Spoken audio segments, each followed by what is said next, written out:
રાજકોટના પારેવડા ગામની અંદર લોકોને ભારે હાલાકીનો સામનો કરવો પડી રહ્યો છે। ડાયવર્ઝન ધોવાઈ જતા વાહન ચાલકોને હાલાકીનો સામનો કરવો પડી રહ્યો છે।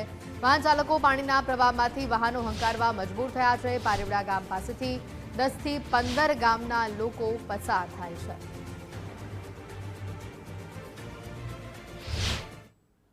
હવામાન વિભાગ દ્વારા જે રીતના વરસાદની આગાહી આપવામાં આવી હતી તેના કારણે રાજકોટ જિલ્લામાં પણ વરસાદ વરસ્યો હતો, પરંતુ હવે તારાજીના દ્રશ્યો છે તે સામે આવ્યા છે।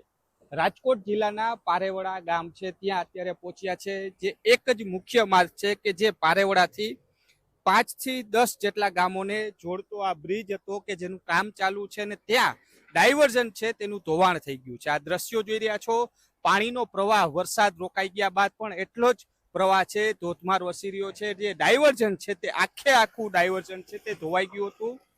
ડાયવર્ઝન ઉપરથી લગભગ 10 ફૂટ જેટલા પાણી છે તે અહીંથી પસાર થઈ રહ્યા હતા અને તેના કારણે કહી શકાય કે આખું આ ડાયવર્ઝન ધોવાઈ ગયા બાદ લોકોએ જીવના જોખમે અલગ જગ્યા ઉપરથી જવું પડે તેવી પરિસ્થિતિ ઊભી થઈ છે। હાલ તો યુદ્ધના ધોરણે આ કામગીરી શરૂ કરવામાં આવી છે, પરંતુ સવાલ સૌથી મોટો એ જ ઉત્પન્ન થઈ રહ્યો છે, જે પાણી નિકાલ માટેનો પાઇપ છે તે માત્ર એક જ રાખવામાં આવ્યો છે। જો ફરીથી વરસાદ વરસશે અને ધોધમાર પાણીનો પ્રવાહ આવશે તો ફરીથી આ ડાયવર્ઝન છે તે ધોવાઈ જાય તેવી શક્યતાઓ સેવાઈ રહી છે। હું દ્રશ્યો બતાવીશ। બીજી તરફ પારેવડા ગામના લોકો છે તે હજી પણ રાહ જોઈ રહ્યા છે કે ક્યારે આ ડાયવર્ઝન શરૂ થાય, પરંતુ સૌથી મોટો સવાલ એ ઉત્પન્ન થઈ રહ્યો છે કે જો માત્ર માટી નાખી દેશે અને પાણીનો નિકાલ નહીં થાય તો ફરીથી આ ડાયવર્ઝન છે તે ધોવાઈ જાય તેવી શક્યતાઓ સેવાઈ રહી છે। ત્યારે સૌથી મોટો સવાલ છે, છેલ્લા 1 વર્ષથી બ્રિજનું કામ છે તે હતી એ જ સ્થિતિ ઉપર છે તે જોવા મળ્યું છે।